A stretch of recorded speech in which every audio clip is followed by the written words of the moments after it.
At that time, Noah was 600 years old. The springs of the deep burst open, and the windows of the heavens opened. Rain began to pour down. For 40 days and 40 nights, the rain did not stop. The water kept rising until even the high mountains were completely covered.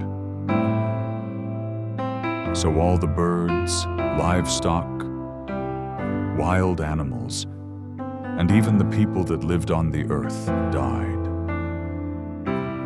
God wiped away all life on the earth. Only Noah and those inside the ark remained alive.